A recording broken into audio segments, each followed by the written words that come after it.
Hey Virgo, happy new moon in Cancer to you today. How are you doing? So this is a forecast taking you from this happy new moon or this new moon in Cancer. And I have to say this new moon in Cancer doesn't feel that new moony. It's got a lot of underlying tension sort of pinned into the astrology of it, but it's, usual meaning is that we're looking for safety. I do still feel that we're looking for safety and gentleness, but there is a background noise of chaos and truth, and maybe the chaos is caused by truth trying to come to the surface. I'm not sure, but yes, definitely a sort of chaotic theme. And I'm going to go from the new moon, today's new moon on the 25th, right the way through to the very heavy and practical full moon in the sign of Capricorn. Now, this is a very strong feeling full moon. It's in a T square with the sun and the moon, with Chiron, the wounded healer. And this is going to be making us feel a little bit uncertain, unsteady, ungrounded. It's really testing our resiliency, our emotional resiliency. And so we are, I think, expected to work a lot harder around the time of the full moon. So, we've got these two moons, and then in between, we've got the big noise in its 2-week period, which is Uranus leaving the sign of Taurus, where it's been since 2018 was when he first went in, and 2019 when he went in for good. So he's moving into Gemini on the 7th. It's not going to be there permanently. He's going to nip back out into Taurus later on this year, but he will be back from April 2026. So it's going to be interesting. Uranus, when he changes signs, that's 7 years of change, a sort of chaotic energy, an on-off, stop-start consciousness. It shakes us, it awakens us and enlivens us. So there is a new journey with that. And so that's one of the things I'm going to be really looking at. I guess what I'd really like to explore for you with these, with this 2-week period is, how are you shattering limits in your life right now? Obviously, shattering is a real Uranus thing. So where are you shattering these boundaries, these limits that you've been living by? How are you making empowered choices? That's another question I'm going to be hopefully answering in this short forecast. And the third one is, how are you building foundations for a really bright and beautiful future? Now, if you're new to this channel, my name's Louisa Tanner Munson. Hi and welcome. These forecasts, I should say, are done with a Western tropical whole sign model. Now, if you are a big fan of astrology and you know what your chart looks like, most likely you use Placidus as your charting system. And if you do use Placidus, then what I recommend that you do is that you listen to your ascending sign, your rising sign forecast, and then look at the one immediately after. So for instance, my rising sign's in the sign of Scorpio, but in my Placidus chart, I have Scorpio and Sagittarius in my first house. So I would also listen to Sagittarius. So if you've got Virgo rising, you should also check out Libra rising too. Lots of people also listen to their sun sign, so feel free to do that as well. So what I'm going to do is look at two particular charts. But before we go there, I just want to show you that there are lots of other places where there's some helpful information that might help you and assist you during these times, not just for these 2 weeks, but beyond that. First of all, I'm also releasing something, the all sign forecast, a much deeper dive into today's subject. I'm only doing this for sort of like 20 minutes tops.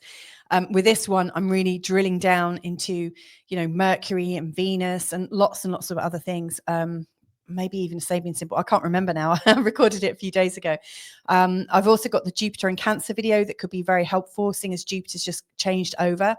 Also, if you know your birth chart, I've also got a Uranus podcast playlist on this channel, which is really quite helpful, because you can get a mini forecast for where Uranus is in your birth chart, and then also where it is right now, which could also be very useful. So I'm just going to say thank you to my supporters, and I'm going to bring up the two charts for today. So thank you very much for everyone that helps out and encourages me. I really, really, truly appreciate you. So anyway, let's have a look at these two charts. So this is the new moon in Cancer chart from your Virgo mindset. So Virgo is in the first house, and the house numbers go around the outside. So 1, 2, 3, right the way through to the 12th house. And what we can see here is that the new moon in Cancer is activating your 11th house. And if we go to the full moon, you'll see that the moon goes all the way around here. And this is where the full moon is. The full moon is activating your 1, 2, 3, 4, 5th house. So it's a polarity between the 11th house and the 5th house. Now, both of these houses have to do with creation. Like, what are you creating in life right now? And who are you creating it with? Are you wanting to create things on your own predominantly and lift yourself up in joy? Or are you wanting to create with other people? So if we go back to the new moon in Cancer, you'll also see that Jupiter's really close by. And, there's this thing called, when planets get really close to the sun, they tend to weaken in intensity as they get so close, because the sun has these great big beams and they get kind of drowned out. And so although Jupiter looks quite drowned out here, he's very, very close to the sun. He is also in the sign that he's exalted in. He's very, very lucky in the sign of Cancer. So I actually think, Jupiter's energy is really prevalent with this new moon in Cancer. So to me, what's going on is there's an emotional unfolding and an emotional unlocking of how you feel about other people.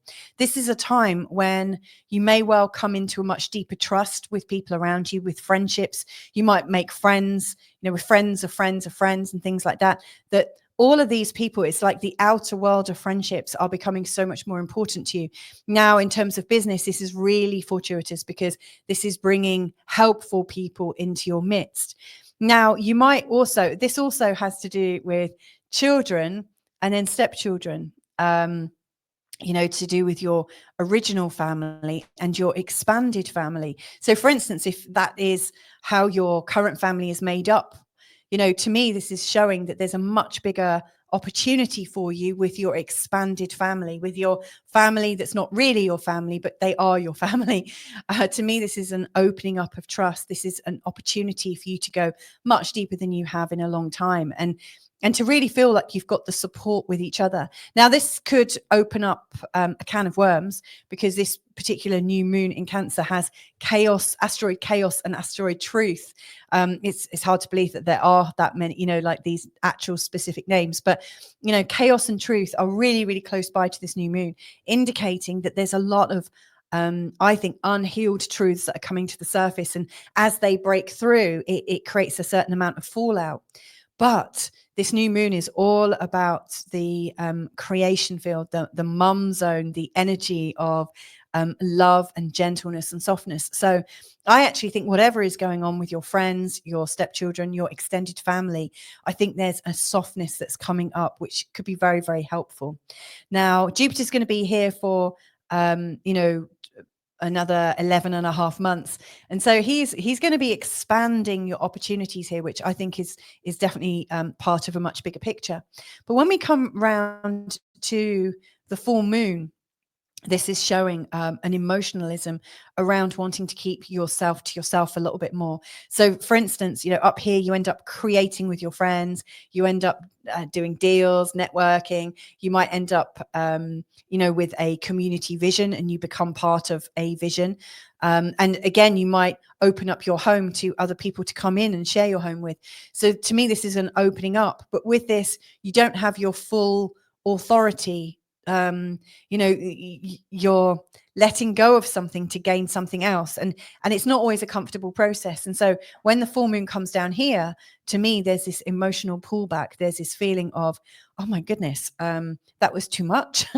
Especially seeing as the sun is in a square to Chiron, and also the moon is in a square to Chiron. To me, this is you coming back into yourself and saying, whoa, that feels a little out of my control. My creation fields, my creative energy right now is not being used, because there is the consensus, but like, what about me? What about my energy? This energy here is about how you lift yourself up, and it can be romantic, it can be creative, it can be very much invested in what you're actually making, with your beautiful skills and talents. This can also show a lot of energy from your own children. If you've got children, maybe they are wanting you to themselves and not wanting to share. So I think there's some real strong elements of how much you're going to share the glory, how much you're going to share the results with people, how much you're going to share in creating a vision with people versus wanting to do it on your own. There are definitely some benefits to doing things on your own, because you get to maintain and control and observe how things are going. I mean, there's a reason why when you're birthing a child, it's in your belly. Obviously, if you're a pregnant woman, it is your creation. It's got other people's material, but it's your creation. You are creating something here.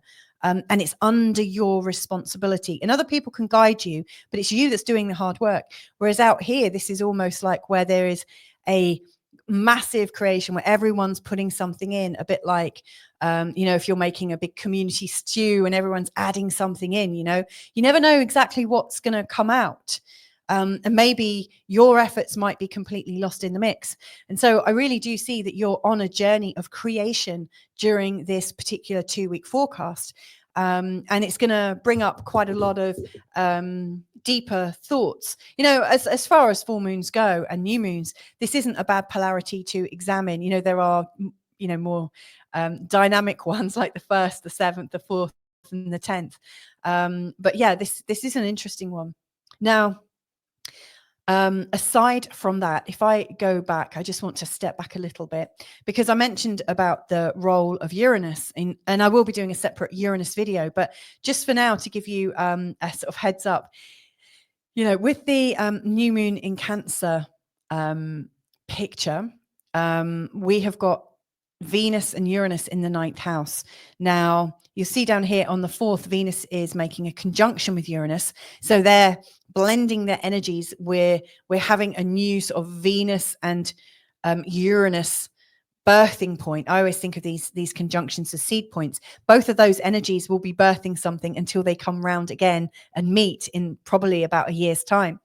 But Venus and Uranus are coming together, and it is sowing the seeds of something social, something loving, something attractive, something beneficial, possibly something generous, that is shocking, surprising, changing your consciousness. It could be really spontaneous, completely out of the blue. It could be one of those really lucky moments that comes by. And this is happening around the 4th, and this is happening in your 9th house, which is about an adventurous reality, like learning about life from a completely different viewpoint. It's everything that you didn't have when you were growing up. It is extending outside of the narrative you were raised into, the family story you were raised into, the culture of your school and your education. This is taking you way beyond there when you're coming into a place where you don't even know exactly where you are, but you're feeling quite optimistic, uplifted, and really quite adventurous and sort of curious. Curious is a good thing. So you're coming up to a deeply, deeply curious time, and a deeply surprising and possibly really great curiosity that's going to come up around the 4th. Now, on the 4th, Venus is going to go into the 10th house, which is a great place for Venus to be in, because all of a sudden you get really noticed for your efforts. And maybe the people in charge or the people that you might need to impress also really see you. You're really visible around that time. And, Venus is making some great connections to other planets around this time. But then on the 7th, Uranus is crossing over into the sign of Gemini. And that is a really major house for you. This is your 10th house. This is about your future. This is about your possibilities, your legacy, your mission in life, your purpose. This also represents how you are likely to want to manifest in your career, how you want to stand in the world. It also represents the kinds of attitude your bosses might have. And so there's a very, very strong kind of cry for freedom, I think.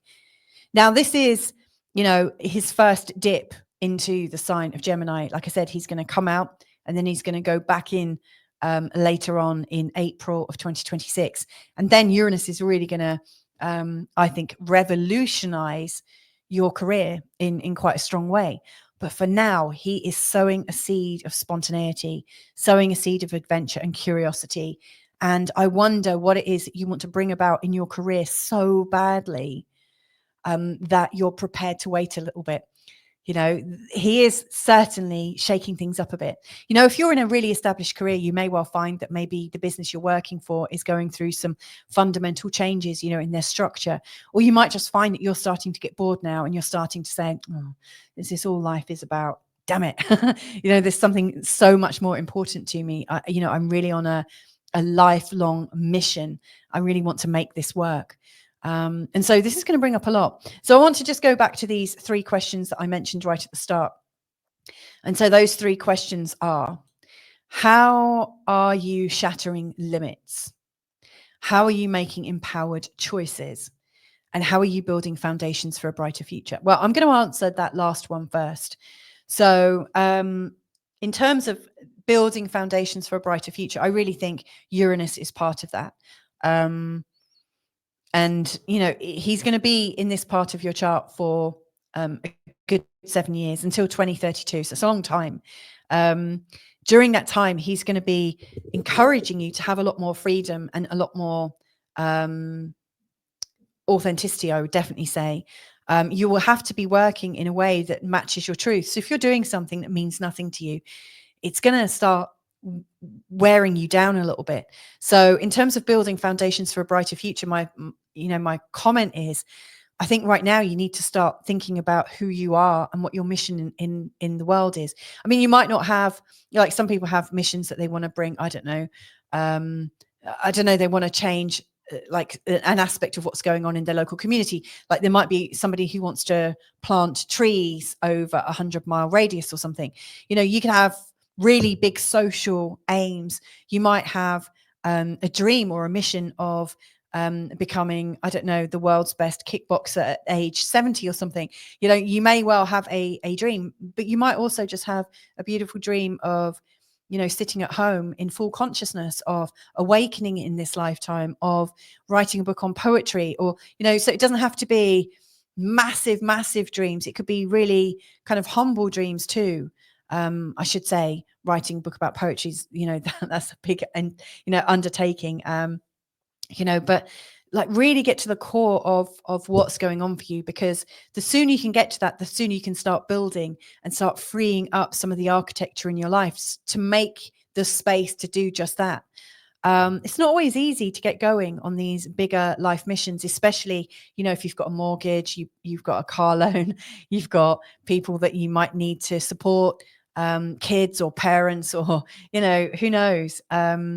It's difficult, but in terms of building your foundations, I really think your future, your brighter future, isn't coming from necessarily material security, but it's coming from living your truth. So you're coming into a very, very truthful time where anywhere where you're not feeling truthful, you're going to feel quite exposed. So that's my first tip in terms of building foundations for your future. How are you making empowered choices? I would say heal any of your sibling wounds. If you're a sibling, if you grew up and you had to share space with a sibling, a step sibling, if you had to share space with, if you had to share everything and you've got some wounding, or if you feel like you were the scapegoat of the family, if you were the black sheep, if you felt like you never got your share because maybe you didn't step up to the plate enough, or maybe you felt like you weren't good enough to participate, then I think that's really going to put you into this desire to just really co-create.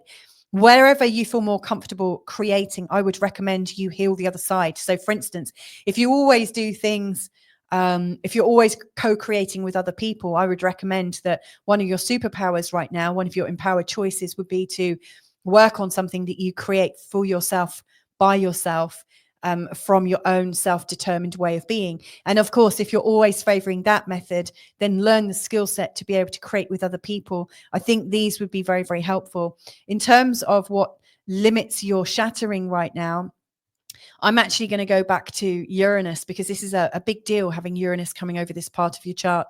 You are breaking down the boundaries of what you thought you could do for your life. So for instance, you may have had these strong impositions, these strong ideas, like you were going to become a teacher, or you're going to become the prime minister or president or something like that. Maybe someone put pressure on you. Now you are shattering these ideas and expectations and freeing yourself from needing to do that. And that's a big, big deal. Really, truly big deal. So again, yeah, the other thing is to get ready for this new identity that's birthing forwards. It's not so much an identity, in fact, it's a new mission. It's way more than an identity. It's an identity that is moving forwards. So I'm going to leave that there for you. Now, if you really like the way that I do this, Virgo, then you might also like to know that with these same two charts, I also create love forecasts, relationship and connection forecasts, and also career ambition and mission forecasts. Now, I do these every 2 weeks. I do them every new moon. I do them every full moon for my membership. So yeah, my invitation to you is, if you would like 4 more of these forecasts that have this similar kind of feel, where it's like I'm talking directly at you, sharing my thoughts, if that sounds of interest, then please consider joining the membership. I also do a Monday to Friday daily short forecast for the day ahead, which can be quite useful. I also do 2 hangouts. It says 1 there, but I'm now doing two hangouts. So every 2 weeks, I meet on Zoom. There's an agenda. We all bring our charts and we talk about all sorts of great things. We've spoken about different patterns in our chart, the shape of our birth charts, how parent, adults, and child, all the different personas we might have, how they show up. We've also spoken about Saturn in Aries, Jupiter in Cancer. Obviously, Uranus in Gemini is coming up real soon. We're going to have a look at some dwarf planets very soon with a guest speaker. We've also got a full moon ceremony and a new moon ceremony going on every other week as well, with the lovely shaman Whitney Mullings. So it's this really lovely, yummy kind of healing vibe going on right now. And if that sounds like something that you would love to get involved in, then just check out all the links below in the description field. It's the Feel Good Astrology community, and you're absolutely welcome to join us. There's also another link below. There's a link for you to book a reading with me. I'm taking readings now from September onwards. But if you were looking for 5 free questions, there's a really great new WhatsApp astrological consultation service called AstroNext. I've put in a link there so you can also enjoy some of that energy. So I'm going to leave that there. Wishing you a spectacular 2 weeks ahead. And yeah, catch you real soon. Bye for now.